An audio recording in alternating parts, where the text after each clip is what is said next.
all this stuff, none of it mimics the movement of swimming. So that's one of the reasons why the 8-year-old girl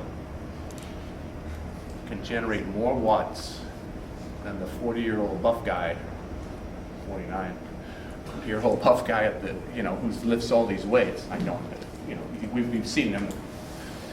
And they're strong, but in the water, they don't have specific strength. So what's really important is to have specific muscular strength and endurance. Specific muscular endurance comes from repetition of swimming and from doing some very specific swimming exercises. They're just two. Buy yourself some swim bands. They cost $13. Bikes cost $3,000, $15,000. For $100, you get all the equipment in swimming. You spend it on the services, hiring us. But equipment-wise, it's cheap. And you mimic the swim stroke. You put the bands around, you can put it right around the pole like this, hold it, and we swim. Or you can double arm swim. And you get familiar with that repetition, with that movement, over and over and over, and you're building specific strength, very specific. When you think about it, there's nothing in the gym, guys, any machine for that movement, none. So no matter how much, I don't care if you can bench press from some of you guys in here at 300 pounds, it doesn't matter. It's not going to help you in swimming. Rowing machine? A little bit. It's the closest thing to it, but it's not the exact thing. Using lats, but we're in a position, we're not doing the exact movement. So you want to mirror the exact movement. So bands, $13. Those of us who have access to a Vasa trainer or whatever the other brands are, get on that machine. It's very, very specific. You build specific power. It's that simple. It's not complicated. That's all you need. Do it twice a week for 20 minutes. That's it. And repeat it. Twice a week. Don't miss. Don't skip. What's the key word? Consistency. Over and over and over and over. Week after week, month after month, year after year. Results do happen. I've been swimming 42 years. I'm still trying to get it. It's true. I was swimming today with Jen and some others, and I'm just going, God, this is perplexing. What is, I'm still trying to figure it out. It's a puzzle. It's a puzzle. So twice a week, 20 minutes. Twice a week, 20 minutes. It's good enough. If you're not a pro. If you're a pro, it's going to be a little bit more. Those bands really help. You like them? Yeah, they're great. They have different strengths. Red is the easier ones, and then blue, and whatever all the different combinations are. But the key is, and again, when you're doing it, make sure your mechanics are good. Elbows are staying up, fingertips are down, and you're doing the swim stroke. It's that simple. And of course, if you do some core exercises, that's helpful too. I have a question kind of about the snorkel. So you are flat. Now, you mentioned Matt, and I took a class from Matt years ago, and he kept holding my head and told me, don't turn your head, Correct. just here. Yeah. So when are you breathing if he didn't want me to turn my head and then you're in the snorkel and you're always like this, kind of? Why? I didn't get that. I remember he kept holding my head, saying, don't turn your head. Well, when am I going to breathe? You got a snorkel on? Yes. But That's when you breathe. I know, but when in real life and you're swimming, Oh, I see. Sure. so what, I didn't get the purpose of not turning my head.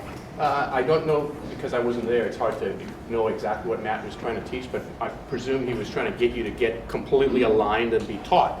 You want to stay lined up. Straight. All it is, it's another tool, To keep a you in technique that to keep you, position. to get you in the perfect position for swimming.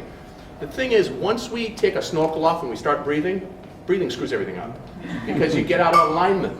So then we have to learn, how could we breathe without doing, because this is what happens. All these types of, all sorts of, all other things start happening. So we try to get it lined up.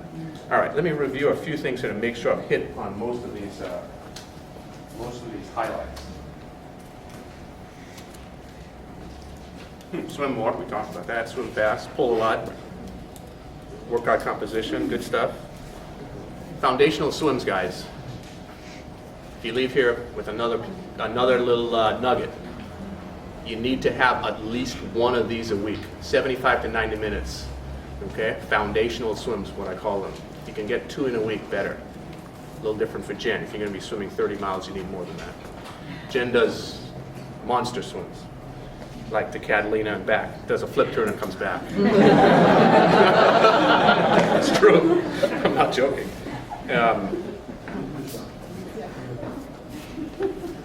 Where did you show up? Christmas or? Okay. So I've hit on a number of the important highlights. So let's do a little. Got a couple minutes here. I want to do a little summary, and then I want to take questions because the more questions you ask helps everybody. So, number one, education, or in the order of the 6, education. I'm giving you 4 or 5 names to follow. There may be others, and if they are, I just don't know them at the moment. But from what I read and what I see out there, these are the people I'd stick to at the moment. You have access to a guy, and I'm not going to be self-serving, but you have access to those 5 people. You have access to those 5 people in me here in LA. So you can come to these types of talks. We run clinics at Tower 26. You can come to those. You want to get that education. It supports all these other pieces. Item number 2 was training, right? Guys, training is more important, in my opinion, than mechanics. Mechanics, they are important, but training is more important.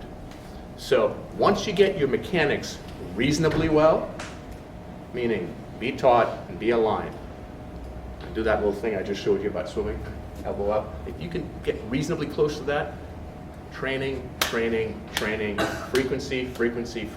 consistency. There are no shortcuts. This talk is not going to get you faster. Writing down notes on your piece of paper is not going to get you faster. It's then execution and repetition. None of the guys, David Lee, put your hand up, Master D. David Lee started swimming a couple of years ago with me, about a 35, 36-minute half Ironman swimmer. Did he break 30 minutes? He went 29 in one of them, right? Broke 30 minutes finally. Oh, in the first season, actually, first several months, but David never missed. Never missed a workout, 4 times a week. Never missed. That's what it takes. Now, he happens to be an innately good athlete to start with. It helps having good DNA. But he committed himself, and he did it. That's what it takes. It's just no shortcuts. Third one was technique. We talked about the important things, tautness, alignment, and then using certain pieces of equipment. Number 4, strength training. $13, guys, that's it. $13 for a pair of bands.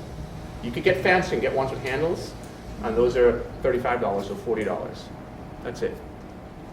Own a pair, have them with you, and you can take them for races and use it in your warm-ups. Remind me to talk about races for a second and warm-ups. Do it at the end. Number 5, which we didn't touch on much, or we didn't touch on at all, psychology, right? The mental side. There are some people, and I want to walk over here by bags for a second, who have the most wonderful attitudes. This is the type of athlete that every coach wants to coach. She is so magnanimous and flowing with excitement at every workout. She's a coach's dream. It's true. But that's important because she has a certain attitude that she shows up with and delivers her training in a particular manner. Now, she also has to be able to carry that attitude into racing. And at times it's difficult. We're going to have good races and we're going to have some not so good races. And she's had a couple of mediocre races where she wasn't happy about them, and she spoke to her coach about it. And you work on getting it better, but it starts in the workout.